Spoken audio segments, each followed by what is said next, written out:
ఓం శాంతి. ఈరోజు మురళి 14/3/2026.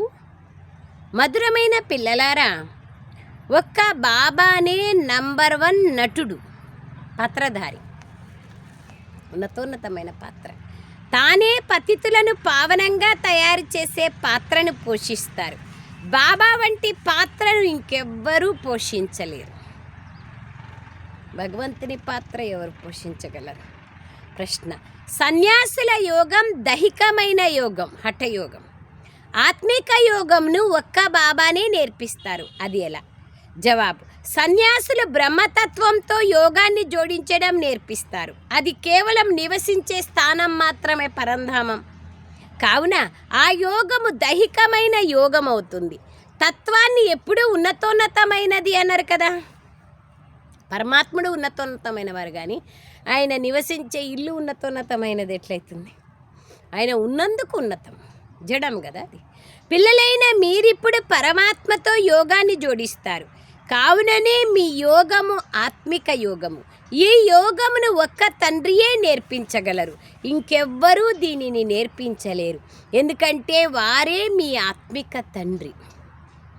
ఆయనే ఉన్నతోన్నతుడు, ఆయనే మన ఆత్మిక తండ్రి. సర్వ సంబంధాల సారాన్ని లేదా ప్రాప్తినిచ్చేటువంటి ఏకైక తండ్రి. నిస్వార్థమైన అవినాశి ఆత్మిక ప్రేమనిస్తారు. ప్రతిరోజు మురళి నడిపిస్తారు మన కోసం. గ్రేట్ తండ్రి. పాట. నీవు ప్రేమ సాగరుడవు, నీ యొక్క ఒక్క చుక్క ప్రేమకు మేము దప్పిక కొని ఉన్నాము అని పాట. ఇప్పుడు మనం దప్పిక కొని లేం, మనం పొందాం కదా. ఓం శాంతి. ఓం శాంతి బాబా. ఓం శాంతి అనగా తమ ఆత్మ పరిచయాన్ని ఇవ్వడమని చాలామంది అంటారు, కానీ స్వయం వారే అర్థం చేసుకోరు. ఓం శాంతికి ఎన్నో అర్థాలను చెప్తారు. కొందరు ఓం అనగా భగవంతుడని అంటారు, కానీ ఓం అంటే అహం, ఆత్మ, నేను ఆత్మను. అకార ఉకార మకారాల సంయోగమే ఓంకారం. అకారమనగా ఆచరణ, ఉకారమనగా ఉచ్చారణ, మకారమనగా మనస. మనసావాచ కర్మణ మూడింటిని కలిపి శుద్ధంగా శ్రేష్టంగా చేసుకోవడమే, శ్రేష్టంగా ఉండేదే ఆత్మిక స్వరూపం. అదే ఓంకారం. ఓం శాంతి అని అంటారు. ఆత్మనే ఓం శాంతి అంటుంది, అంతే కదా. శాంతి మంత్రాన్ని చదువుతారు, అనేక మృత్యుంజయ శ్లోకం చదువుతారు, గాయత్రి మంత్రం చదువుతారు. ఓం శాంతి శాంతి శాంతి అంటారు. ఎందుకు 3 సార్లు ఓం శాంతి అనల్లా? ఏమీ తెలియదు, ఊరికే అనేస్తారు. అది నిజం కాదు. ఆత్మయే ఓం శాంతి అంటుంది. అనగా ఆత్మనైన నేను నా స్వధర్మము శాంతి. కావుననే నేను శాంతి స్వరూపాన్ని. ఇది నా శరీరం, నేను దీని ద్వారా కర్మలు చేస్తాను. కర్మేంద్రియాలతోనే కర్మ చేస్తాను. ఆత్మ ఇది ఎంత సహజమైనది. అలాగే బాబా కూడా ఓం శాంతి అని అంటారు బ్రహ్మముఖార విందంగా. నేను అందరికీ తండ్రినైన కారణంగా, బీజరూపుడైన కారణంగా, రచన అనే వృక్షము అనగా కల్పవృక్షం యొక్క ఆది మధ్యాంతాల గురించి నాకు తెలుసు. అంతే కదా, బీజంలోనే చెట్టు సమాయించబడి ఉంటుంది. బాబా అంటున్నారు, మీరు ఏదైనా వృక్షాన్ని చూస్తే దాని ఆది మధ్యాంతాలు బీజం ద్వారా తెలుసుకోగలరు. ఆ బీజం జడమైనది, ఇది చైతన్యమైన కల్పవృక్షం. దీని ఆది మధ్యాంతాల గురించి మీరు తెలుసుకోలేరు. దానిని గురించి నాకే తెలుసు అని బాబా చెప్తున్నారు. మన బాబా వచ్చి చెప్పినా మనకి ఇంకా బాగా అర్థమవుతలేదు. నన్ను జ్ఞానసాగరుడు అని అంటారు. నేను పిల్లలైన మీకు కూర్చొని ఆది మధ్యాంత రహస్యాన్ని అర్థం చేయిస్తున్నాను. ఈ నాటకాన్ని డ్రామా అని అంటారు. మీరు దీనిలో నటుల వంటి వారు. నేను కూడా ఒక నటుణ్ణి అని బాబా అంటారు. ఓ బాబా పతిత పావన, నీవు ఒక నటుడిగా అయ్యి ఇటురా అని పతితాత్మలను పావనంగా చెయ్యని పిల్లలు అంటారు. ఇప్పుడు నేను పాత్రను అభినయిస్తున్నాను. నా పాత్ర కేవలం ఈ సంగమ యుగంలోనే ఉంటుంది. నాకు నా శరీరం లేదు. నేను ఈ శరీరం ద్వారా పాత్రను అభినయిస్తాను. నా పేరు శివుడు అని బాబా అర్థం చేయిస్తున్నారు. వారి పిల్లలకే అర్థం చేయిస్తారు. పాఠశాల ఎప్పుడూ జంతువులకు ఉండదు కదా, కానీ ఈ పంచవికారాలున్న కారణంగా ముఖ కవళికలు మనుష్యుల్లాగా ఉన్నా వారి కర్మలు మాత్రము కోతుల్లాగా ఉన్నాయి. కోతులలో విశేషంగా పంచవికారాలు ఉధృతంగా ఉంటాయి, ఎక్కువగా ఉంటాయి. అందుకే ముఖమేమో మనుష్యులది, నడవడికేమో కోతులది అంటారు. అందరూ తమని తాము పతితులుగా భావిస్తారు, కానీ తమను పతితులుగా ఎవరు చేశారో మరియు పావనులుగా ఎవరొచ్చి తయారు చేస్తారో, పతిత పావనుడు ఎవరో ఎవరికీ తెలియదు. ఎవరినైతే పిలుస్తారో వారి గురించి ఏమీ అర్థం చేసుకోలేరు. తామంతా పాత్రధారులమని కూడా భావించరు. ఆత్మలైన మనం ఈ వస్త్రాన్ని ధరించి పాత్రను అభినయిస్తాం. ఆత్మ పరంధామం నుండి వస్తుంది, ఇక్కడికొచ్చి పాత్రను అభినయిస్తుంది. భారతదేశంపైనే ఈ ఆటంతా రచింపబడి ఉంది. పావనంగా ఉన్న భారతదేశాన్ని పతితంగా ఎవరు తయారు చేశారు? రావణుడు లంక పైన రావణ రాజ్యం ఉండేదని గాయనం చేస్తారు. బాబా బేహద్దులేకి తీసుకెళ్తున్నారు. ఓ పిల్లలారా, ఈ సృష్టి అంతా ఒక బేహద్ ద్వీపం వంటిది. ద్వీపం అంటే 4 భాగాల నీళ్లుంటాయి, మధ్యలో భూభాగం ఉంటుంది. ద్వీపకల్పం అంటే 3 భాగాలు నీళ్ళు, 3 పక్కల నీళ్లుంటాయి, ఒక పక్క భూభాగం ఉంటుంది. సో ద్వీపం అంటే 4 పక్కల నీళ్లుంటాయి. అది కేవలం హద్దులోని లంక మాత్రమే. ఈ బేహద్ ద్వీపం పైన రావణ రాజ్యం ఉంది. ప్రారంభంలో రామరాజ్యం ఉండేది, ఇప్పుడు రావణ రాజ్యం అయింది. బాబా రామరాజ్యం ఎక్కడ ఉండేది అని పిల్లలు అడుగుతారు. పిల్లలు అది కూడా ఇక్కడే ఉండేది, అన్నీ ఇక్కడే ఉంటాయి కదా. ఇదే భారతదేశమే రామరాజ్యంగా రావణ రాజ్యంగా మారుతుంది. అందరూ కోరుకుంటారని బాబా చెప్తున్నారు. గాంధీ మహాత్మా కూడా కోరుకున్నారు కదా, బాపూజీ కలల కన్నా రామరాజ్యం రావాలి అని.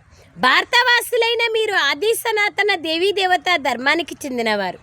మీరు హిందూ ధర్మం వారు కాదు. హిందూ అంటే హైందవ సాంప్రదాయానికి చెందిన వాళ్ళని హిందువులు అని చెప్పడం జరిగింది. అమెరికాలో ఉంటే వాళ్ళని అమెరికన్లు అనరు కదా, క్రిస్టియన్లు అంటారు.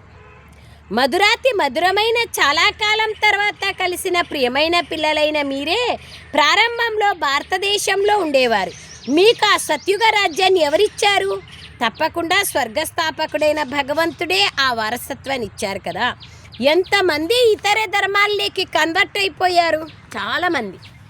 మనల్ని అనేక ధర్మస్తులు హిందూ ధర్మము ఆది సనాతన ధర్మం యొక్క ధర్మస్తులు అడుగుతారు, మీరు ముస్లిం రాజ్యం నుంచి వచ్చినారు, అందుకే మనం బొట్టు పెట్టుకోము. బొట్టు ఎందుకు పెట్టుకోము అంటే ఊరికే అలంకరణకు పెట్టుకుంటున్నారు కాబట్టి. లేకపోతే ఇప్పుడైనా బొట్టు పెట్టుకోవచ్చు, ఎప్పుడైనా పెట్టుకోవచ్చు. పెట్టుకోవద్దు అనే నియమం ఏం లేదు. మన సెంటర్ ఒకవేళ అట్లా నియమం ఉంటే మన సెంటర్కి వచ్చే అన్నయ్యలు అక్కయ్యలు అందరూ బొట్టు పెట్టుకోకూడదు కదా, అందరూ పెట్టుకుంటారే. సో ఇవన్నీ అర్థం తెలుసుకొని చెప్పాలి. తర్వాత హిందుస్థాన్ పాకిస్తాన్ కలిసి ఉన్నప్పుడు కదా అక్కడ బాబా ఉన్నారు సింధ్ హైదరాబాద్లో. ఎప్పుడైతే డివైడ్ అయిందో అప్పుడు మౌంట్ అబుకి వచ్చేసినారు కదా అరావళి పర్వతాలకి. సో ఇవన్నీ ఆలోచన చేయాల్సిన విషయాలు. ఆది సనాతన ధర్మం అంటే ఏమి? సనాతన ధర్మం అంటారు, ఎప్పటి నుంచి ప్రారంభమైంది, ఎవరు స్థాపన చేశారు, ఇవన్నీ ఎట్లా మనం సనాతన ధర్మస్థులము, సనాతన ధర్మం అంటే ఏమి, వాళ్ళు ఎలా దేవతల్లాగా ఉండేవాళ్ళు, ఎట్లా మనం కింది దిగుతూ మార్గంలోకి వచ్చినాము, ఇవన్నీ రహస్యాలు బాబా చెప్తున్నారు. సనాతన ధర్మం అంటే ఏమిటనేదే తెలియదు. బ్రహ్మకుమారీలు సనాతన ధర్మస్థులు కాదు అని చెప్పేస్తారు. ఆది సనాతన దేవీ దేవతా ధర్మానికి చెందిన వాళ్ళం మనం. దేవతలుగా ఉంటిమి, ఇప్పుడు దైవీ గుణాలు కోల్పోయి మానవుల కంటేనూ ఇంకా హీనంగా తయారైపోయినాం. ఇప్పుడు బాబా వచ్చి మళ్ళీ దేవతల్లాగా తయారు చేస్తున్నారు. మానవులని దేవతలుగా తయారు చేసేటువంటి సత్యమైన యూనివర్సిటీ బ్రహ్మకుమారిల విశ్వవిద్యాలయం. ఇది తెలియక విధంగా చెప్తారు. మనమొక్కరే ఈ ప్రపంచంలో ఎక్కడైనా మనం ఛాలెంజ్ చేయొచ్చు. బ్రహ్మకుమారీసే వేరే ధర్మంలో వెళ్ళిన వాళ్ళని కన్వర్ట్ చేయగలరు. ముస్లింలు ఈ యొక్క సంస్థలో ఉన్నారు, అరబ్ కంట్రీస్లో క్రిస్టియన్స్ ఈ యొక్క సంస్థలో ఉన్నారు. ఏ ధర్మస్తులు భలే హిందూ ధర్మస్తుల్ని క్రిస్టియన్లుగా ముస్లింలుగా కన్వర్ట్ చేస్తారు, కానీ ఇతర ధర్మస్తులను హిందువులుగా కన్వర్ట్ చేసేవాళ్ళు ఎవరుండారు చెప్పండి? ఎవ్వరు లేరు ఈ ప్రపంచంలో. అందుకే బాబా అంటున్నారు, అసలైన విషయాలు తెలుసుకోకుండా అట్లా చెప్పకూడదు. ఇతర ధర్మాల్లోకి వెళ్ళిపోయారు. ముస్లింల రాజ్యం ఉన్నప్పుడు ఎంతోమందిని ముసల్మాన్లుగా చేసేశారు. అది ఎవరు రాజ్యం పరిపాలన చేస్తే వాళ్ళలాగా చేసేసుకుంటూ పోయినారు. క్రిస్టియన్ల రాజ్యం ఉన్నప్పుడు అనేక మందిని క్రైస్తవులుగా చేసేసారు, కన్వర్ట్ చేసేస్తున్నారు. ఏదో కొంత భూమిని ఇస్తామనో, ఇల్లు కట్టిస్తామనో, సంపద ఇస్తామనో ఆశ చూపించేసి హిందువుల్ని కన్వర్ట్ చేసేసుకున్నారు. బౌద్ధుల రాజ్యం ఇక్కడ లేదు, అయినా కానీ అనేకులను బౌద్ధులుగా తయారు చేశారు. అందరూ వారి వారి ధర్మాల్లోకి మార్చేసుకున్నారు. ఆది సనాతన దేవతా ధర్మం ప్రాయలోపమైపోయింది. దాన్ని మళ్ళీ పునః భగవంతుడు వచ్చి స్థాపన చేస్తున్నారు. ఇది అండర్స్టాండ్ చేసుకోవాల్సిన విషయం. కావున బాబా భారతవాసులైన పిల్లలైన మీకు మీ అందరినీ మధురాతి మధురమైన పిల్లలు అని సంబోధిస్తారు. మీరందరూ ఆది సనాతన దేవీ దేవతా ధర్మానికి చెందినవారు. మీరు 84 జన్మలను తీసుకున్నారు. బ్రాహ్మణ దేవతా క్షత్రియ వర్ణాలలోకి వస్తారు, శూద్రులు మరియు వైశ్యులు శూద్రులు. ఇప్పుడు మళ్ళీ బ్రాహ్మణ వర్ణంలోకి వచ్చారు, దేవతా వర్ణంలోకి వెళ్తారు అని బాబా చెప్తున్నారు. బ్రాహ్మణ దేవతాయ నమః అని గాయనం ఉంది. మొదట బ్రాహ్మణుల పేరుని జపిస్తారు. బ్రాహ్మణులే భారతదేశాన్ని స్వర్గంగా తయారు చేశారు. ఇది భారతదేశ ప్రాచీన రాజయోగం. మొట్టమొదట నేర్పించిన రాజయోగం యొక్క వర్ణన గీతలో ఉంది. గీతలోని యోగాన్ని ఎవరు నేర్పించారు అనేది భారతవాసులు మర్చిపోయారు. పిల్లలు, యోగాన్ని నేనే నేర్పించాను. యోగేశ్వరుడు పరమాత్ముడు. ఇది ఆత్మిక యోగం, మిగిలినవన్నీ దైహిక యోగాలు. సన్యాసులు మొదలైన వారు దైహిక యోగాలు నేర్పిస్తారు. బ్రహ్మంతో యోగాన్ని జోడించమని చెప్తారు. అది సరైనది కాదు. బ్రహ్మతత్వం కేవలం నివసించే స్థానం మాత్రమే, అదేమీ పరమాత్మ కాదు. స్థానం ఆయన ఉండే స్థానం. తండ్రిని మర్చిపోయారు, మీరు కూడా మర్చిపోయారు. మీరు మీ ధర్మాన్నే మర్చిపోయారు. ఇది కూడా డ్రామా రచింపబడి ఉంది. విదేశాలలో యోగం అనేది లేదు. హఠయోగాన్ని, ఎక్సర్సైజ్నే యోగం అంటారు వాళ్ళు. ఫిజికల్ ఎక్సర్సైజ్, యోగా డే చేస్తారు కదా, మెడిటేషన్ డే వేరు, యోగా డే వేరు. యోగం అనేది లేదు. హఠయోగము మరియు రాజయోగము రెండు ఇక్కడివే. ఆ నివృత్తి మార్గ సన్యాసులు ఎప్పుడూ రాజయోగాన్ని నేర్పించలేరు. ఎవరికైతే దానిని గురించి తెలుసో వారే నేర్పించగలరు. సన్యాసులు తమ రాజ్యాలను కూడా వదిలేశారు.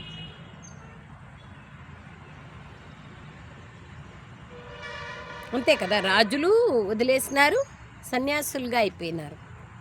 సన్యాసులు తమ రాజ్యాలను కూడా వదిలేశారు. గోపీచంద్ రాజ ఉదాహరణ కూడా ఉంది కదా. రాజ్యాన్ని వదిలి అడవులకు వెళ్ళారు. అతడి కథ కూడా ఉంది. సన్యాసులు రాజ్యాన్ని వదిలిస్తారు. చూడండి, మరి అటువంటి వారు రాజయోగాన్ని ఎలా నేర్పించగలరు? బాబా రాజ్యాన్ని వదిలించరు. రాజ్యాన్ని ఎలా చేయాలో నేర్పిస్తారు. Art of living. తో ఈ సమయంలో వృక్షమంతా శిథిలావస్థలేకొచ్చింది. ఇక పడిపోవడానికి సిద్ధంగా ఉంది. ఏ వృక్షమైనా శిథిలమైనప్పుడు చివర్లో దాన్ని కిందికి పడేయాల్సి వస్తుంది కదా. అలాగే ఈ మనుష్య సృష్టి రూపీ వృక్షం కూడా తమోప్రధానమైంది. ఇందులో సారమే లేదు. ఇది తప్పకుండా వినాశనం జరుగుతుంది. దీనికన్నా ముందు ఆది సనాతన దేవీ దేవతా ధర్మస్థాపన ఇక్కడ జరుగుతుంది. ఇది రాజయోగం. దీన్ని ఆత్మీక యోగం అని అంటారు. అవన్నీ దైహికమైన యోగాలు. మనుషులు వాటిని నేర్పిస్తారు. నేను మీకు ఒకేసారి రాజయోగాన్ని నేర్పిస్తానని బాబా అంటున్నారు. ఇంకెవ్వరూ దీన్ని నేర్పించలేరని పిల్లలకు అర్థం చేయిస్తున్నారు. ఆత్మిక తండ్రి ఆత్మిక పిల్లలకు నన్నొక్కడే స్మృతి చేస్తే మీ పాపకర్మలన్నీ సమాప్తమైపోతాయని చెప్తున్నారు. హఠయోగులు ఎప్పుడు అలా చెప్పలేరు. బాబా ఆత్మలకు అర్థం చేయిస్తున్నారు. ఇది కొత్త విషయం. బాబా ఇప్పుడు మిమ్మల్ని ఆత్మాభిమానులుగా తయారు చేస్తున్నారు. బాబాకు తన దేహం లేదు. ఇతడి శరీరంలోకి వస్తారు. ఇతడి పేరుని మార్చేస్తారు. ఎందుకంటే ఇతడు మరుజీవాగా అయ్యాడు. దాదా లేఖరాజుగా ఉన్నటువంటి వజ్రాల వ్యాపారిని బ్రహ్మ బాబాగా మార్చారు. పేరు మార్చారు. మొత్తం అన్నింటి నుంచి ఆయనకి బేహద్ వైరాగ్యం వచ్చేసింది. బాబా అంటున్నారు, ఇది కొత్త విషయం. ఇప్పుడు మిమ్మల్ని ఆత్మాభిమానులుగా తయారు చేస్తున్నారు బాబా వచ్చి. ఇతడి తనువులేకి నేను వస్తాను.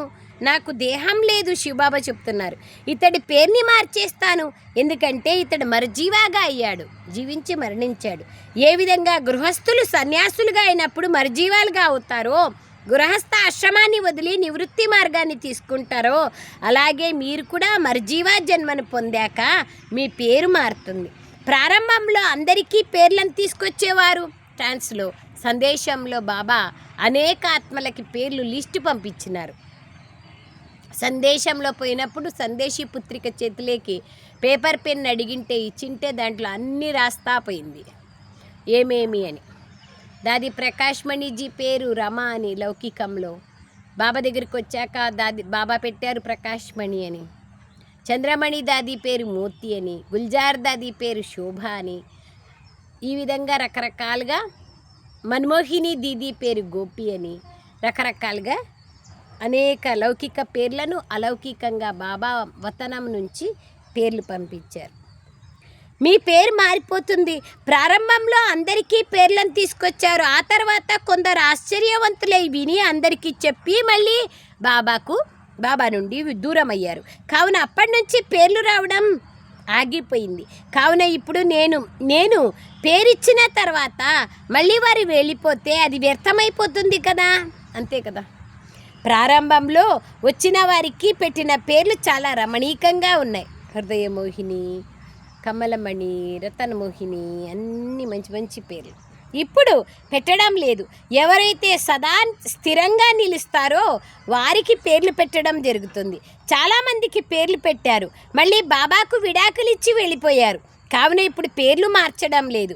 ఈ జ్ఞానం క్రైస్తవుల బుద్ధిలో కూర్చోదని బాబా అర్థం చేయిస్తారు. భారతదేశంలో యోగంను నిరాకారుడైన తండ్రి వచ్చి అర్థం చేయించారన్నది వారు అర్థం చేసుకుంటారు. బాబాని స్మృతి చేయడం ద్వారానే పాపాలు భస్మం అవుతాయి. తాము తమ ఇంటికి వెళ్ళిపోతామని కూడా వారు అర్థం చేసుకుంటారు. ఈ ధర్మానికి చెందిన వారు ఎవరెవరైతే అందులోకి బదిలీ అయిపోయారో వారు మళ్ళీ వస్తారు. మనుషులను సద్గతి ఇవ్వలేరు. మీకు తెలుసు, ఈ దాదా కూడా మనిషే, బ్రహ్మబాబా కూడా మనిషే కదా. అన్నీ ఉన్నాయి కదా ఆయనకి. వ్యాపారం, వ్యవహారం, భార్య, పిల్లలు అందరూ ఉన్నారు. నేను ఎవరి సద్గతి చెయ్యలేనని వీరు కూడా అంటారు. మీ సద్గతి కూడా స్మృతి ద్వారానే జరుగుతుంది. బాబా చెప్తున్నారు, పిల్లలు, ఓ ఆత్మలు, నాతో మీరు యోగాన్ని జోడించినట్లయితే మీ వికర్మలు వినాశం అవుతాయి. బాబా చెప్తున్నారు.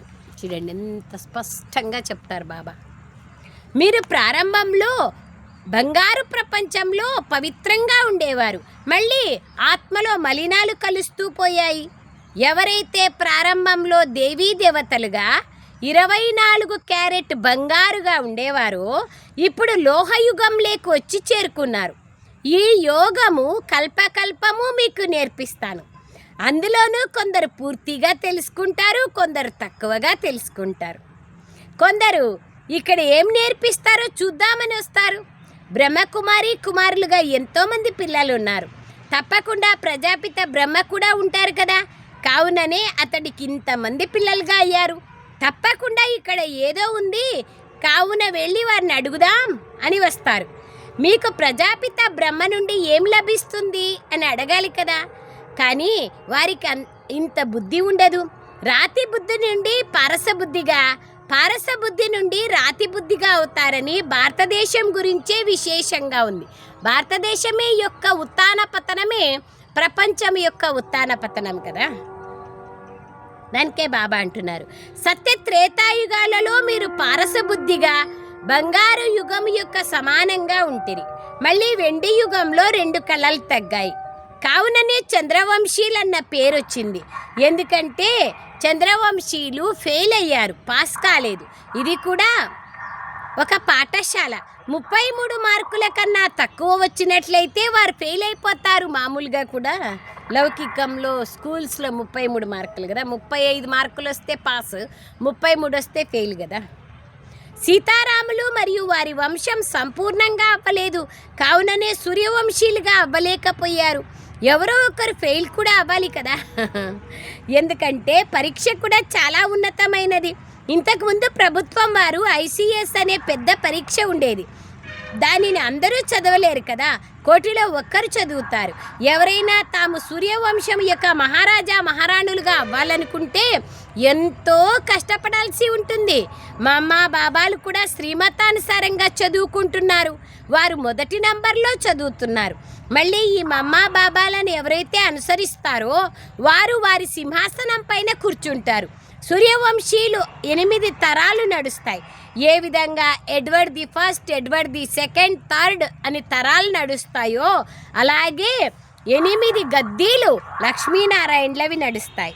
మీ సంబంధం ఈ క్రైస్తవులతో ఎక్కువగా ఉంది. క్రైస్తవులు భారతదేశ రాజ్యాన్ని లాక్కున్నారు కదా ఆంగ్లేయులే క్రైస్తవులు. సో బాబా అంటున్నారు, సత్యుగంలో దేవీ దేవతలుగా ఉన్నత పదవి పొందాలంటే పురుషార్థం కూడా చాలా చేయాలి అంటున్నారు. మొదటి నంబర్లో చదువుతున్నారు. మళ్ళీ ఈ మమ్మ బాబాలను ఎవరైతే అనుసరిస్తారో వారు వారి సింహాసనం పైన కూర్చుంటారు. చూడండి ఎంత బాగుంది. క్రైస్తవులు భారతదేశ రాజ్యాన్ని తీసుకున్నారు. వ్యాపారం పేరుతో వచ్చి క్రిస్టియన్లు, ఆంగ్లేయులే క్రిస్టియన్లు కదా, వచ్చి మనకి కొట్లాటలు పెట్టి డివిడెండ్ పాలసీని చేసి భిన్నత్వం చేసి అందరికీ మనకే కొట్లాటలు పెట్టేసి జుట్టు పన్ను, బొట్టు పన్ను, కట్టు పన్ను అన్ని పన్నులు వేసి మన నుంచి రాజ్యాన్ని లాక్కున్నారు కదా. అదే బాబా చెప్తున్నారు. మనమే కొట్లాడుకొని వాళ్ళకు రాజ్యాన్ని ఇచ్చేస్తున్నాం. భారతదేశ అపార సంపదను వారు తీసుకెళ్లారు.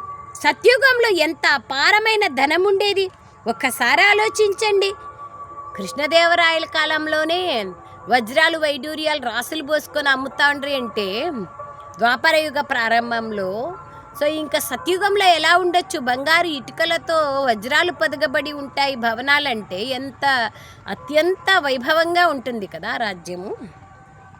ఆలోచించండి, రోజుకొక్కసారైనా పోయిరండి వాటికి. దాంతో పోల్చి చూస్తే ఇక్కడ ఏమీ లేదు. అక్కడ గనులన్నీ నిండుగా ఉంటాయి. ఇప్పుడు ప్రతి వస్తువు గనులు ఖాళీ అయిపోయినాయి. కోలార్ గోల్డ్ మైన్స్ ఖాళీ అయిపోయింది కదా, Ramagiri gold mines, Kolar gold mines. మళ్ళీ చక్రం పునరావృతి అవుతుంది. మళ్ళీ గన్లన్నీ నిండుతాయి. మధురాతి మధురమైన పిల్లలు, ఇప్పుడు మీరు రావణి పైన విజయాన్ని పొంది రాజ్యాన్ని తీసుకుంటున్నారు. మళ్ళీ అర్ధకల్పం తర్వాత ఈ రావణుడు వస్తాడు. మీరు రాజ్యాన్ని పోగొట్టుకుంటారు. ఇప్పుడు భారతవాసులైన మీరు గవ్వల్లాగా అయిపోయినారు. నేను మిమ్మల్ని వజ్ర సమానంగా తయారు చేశాను. రావణుడు మిమ్మల్ని గవ్వ సమానంగా తయారు చేసేసాడు. ఆ రావణుడు ఎప్పుడొచ్చాడో అర్థమే చేసుకోరు. అసలు మనము అతన్ని ఎందుకు కాల్చుతున్నాము? మనకెందుకు శత్రువు? రామునికి కదా ఆయన శత్రువు. మనం ఎందుకు కాల్చాలా అనేది తెలియదు. రావణ్ణి పరంపరగా కాల్చుతూ వస్తారు, సంవత్సరం పెంచుతారు. మనలో రావణ్ణి గుణాలు పెరిగే కొద్దీ అక్కడ రావణ్ణి పెంచుతా అన్నారు. అది కూడా తెలియదు. అర్ధకల్పం తర్వాత రావణ రాజ్యం ప్రారంభమవుతుందని బాబా చెప్తున్నారు.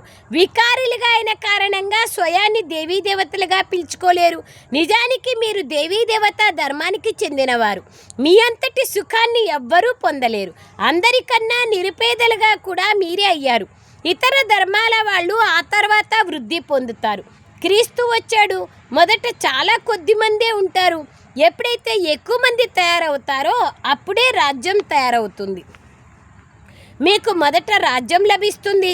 ఇవన్నీ జ్ఞానం యొక్క విషయాలు. ఓ ఆత్మల్లారా, తండ్రినైన నన్ను స్మృతి చెయ్యండి అని బాబా అంటున్నారు. మీరు అర్ధకల్పం దేహాభిమానంలో ఉన్నారు. ఇప్పుడు ఆత్మాభిమానులుగా అవ్వండి. గడియ ఇది మర్చిపోతూనే ఉంటారు. అందుకే బాబా గుర్తు చేపిస్తారు. మర్చిపోతేనే కదా గుర్తు చేపిస్తారు. ఎందుకంటే అర్ధకల్పం తుప్పు పట్టింది, చిలుం పట్టింది. ఈ సమయంలో బ్రాహ్మణులైన మీరు శిఖస్థానంలో ఉన్నారు, పిలక స్థానంలో. మీరు అందరికన్నా ఉన్నతమైన వారు. సన్యాసులు బ్రహ్మతో యోగాన్ని జోడిస్తారు. దాని ద్వారా వికర్మలు వినాశం అవ్వవు. ప్రతి ఒక్కరూ సతోరజో తమోలేకి తప్పకుండా రావాల్సిందే. ఎవ్వరూ వాపస్ ఇంటికి తిరిగి వెళ్ళడానికి వీల్లేదు. ఎప్పుడైతే అందరూ తమోప్రధానులుగా అయిపోతారో అప్పుడు తండ్రి వచ్చి అందరినీ సతోప్రధానులుగా తయారు చేస్తారు. అనగా అందరి జ్యోతి వెలుగుతుంది. ప్రతి ఒక్క ఆత్మకు తమ తమ పాత్ర లభించి ఉంది. మీరు హీరో హీరోయిన్ పాత్రధారులు. భారతవాసులైన మీరు అందరికన్నా ఉన్నతమైన వారు. మీరు రాజ్యం తీసుకుంటారు, మళ్ళీ పోగొట్టుకుంటారు. ఇంకెవరూ రాజ్యాన్ని తీసుకోరు. వారు బాహుబలంతో రాజ్యాన్ని తీసుకుంటారు. ఎవరైతే విశ్వానికి యజమానిగా ఉండరో వాళ్ళే ఏమైనారు? సేవకులుగా అయిపోయినారు కదా, బానిసలుగా అయిపోయారు. వారు మళ్ళీ అలా తయారవుతారని బాబా అర్థం చేయిస్తున్నారు. కావున సత్యమైన రాజయోగాన్ని తండ్రి తప్ప ఇంకెవ్వరూ నేర్పించలేరు. వారు ఏదైతే నేర్పిస్తారో అదంతా అయథార్థమైనది. ఎవరూ వాపస్ ఇంటికి వెళ్ళలేరు. ఇప్పుడు ఇది అంతిమ సమయం. అందరూ దుఃఖాల నుండి విముక్తి అవుతారు. మళ్ళీ నంబర్ వారుగా వస్తారు. మొదట సుఖాన్ని చూస్తారు, ఆ తర్వాత దుఃఖాన్ని చూస్తారు. ఇవన్నీ అర్థం చేసుకోవాల్సిన విషయాలు. చేతుల పని వైపు, మనస్సు ప్రియుని వైపు ఉండాలి. హాత్ కార్డే దిల్యార్డే. పని చేసుకుంటూ ఉండండి, కానీ బుద్ధి యోగాన్ని ఒక్క బాబాతో జోడించండి. ఆత్మలైన మీరు ఆ ఒక్కరికి ప్రేయసీలు. ఇప్పుడు ఆ ప్రియుడు వచ్చారు. ప్రేయసీలైన ఆత్మలైన మిమ్మల్ని అందరినీ పుష్పాలుగా తయారు చేసి వాపస్ ఇంటికి తీసుకెళ్తారు. పుష్పాలుగా అంటే పవిత్రంగా తయారు చేసి, పావనంగా. ఇటువంటి ప్రియుడు బేహద్దు ప్రేయసీలని, బేహద్దు ప్రియుడు బేహద్దు ప్రేయసీలని నేను వాపస్ తీసుకెళ్తానని చెప్తున్నారు. నంబర్ వార్ పురుషార్థానుసారంగా మళ్ళీ అక్కడి నుంచి వెళ్ళి పదవి పొందుతారు. గృహస్థ వ్యవహారంలో ఉండండి. బాబా గృహస్థ వ్యవహారం వదలండి అన్నారు. గృహస్థ వ్యవహారంలోనే ఉండండి. పిల్లల్ని సంభాళించండి. ఓ ఆత్మ, నీ మనస్సు ఒక్క తండ్రిపైనే ఉండాలి. ఇదే స్మృతి అభ్యాసాన్ని చేస్తూ ఉండండి. ఇప్పుడు మనం మన తండ్రిని స్మృతి చేయడం ద్వారా స్వర్గవాసీలుగా అవుతామని పిల్లలకు తెలుసు. విద్యార్థులు చాలా సంతోషంగా ఉండాలి. ఇది చాలా సహజం. డ్రామానుసారంగా అందరికీ దారిని తెలియచేయాలి.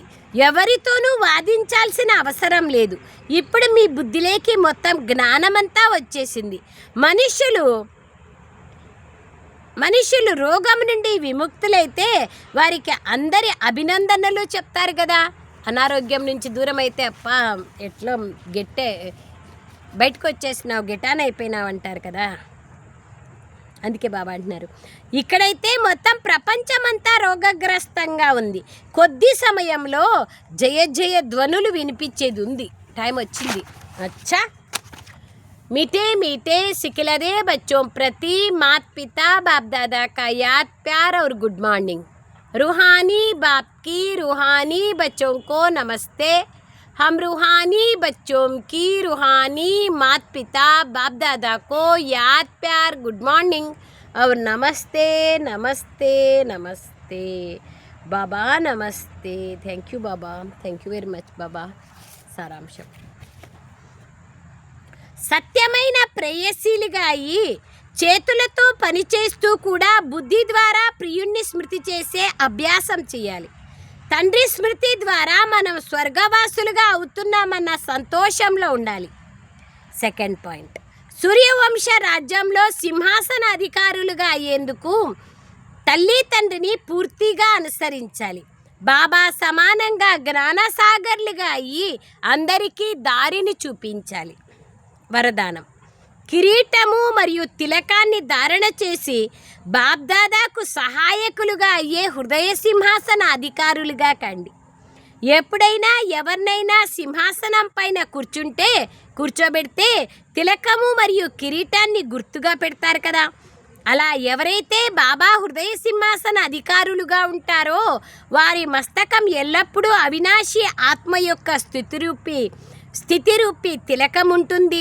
దూరము నుండే ప్రకాశిస్తూ కనిపిస్తుంది. సర్వాత్మల కళ్యాణం యొక్క శుభభావన వారి నయనాల ద్వారా, ముఖము ద్వారా కనిపిస్తుంది.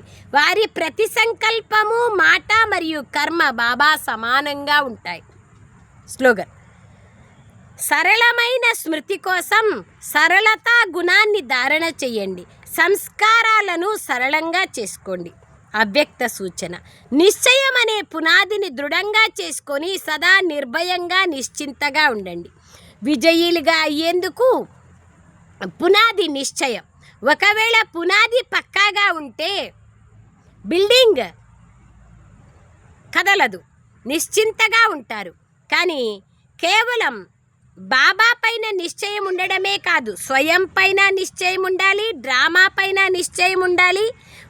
డ్రామా ఒకవేళ డ్రామా పైన నిశ్చయం ఉన్నట్లయితే అకళ్యాణమైన విషయం కూడా కళ్యాణంలోకి మారిపోతుంది.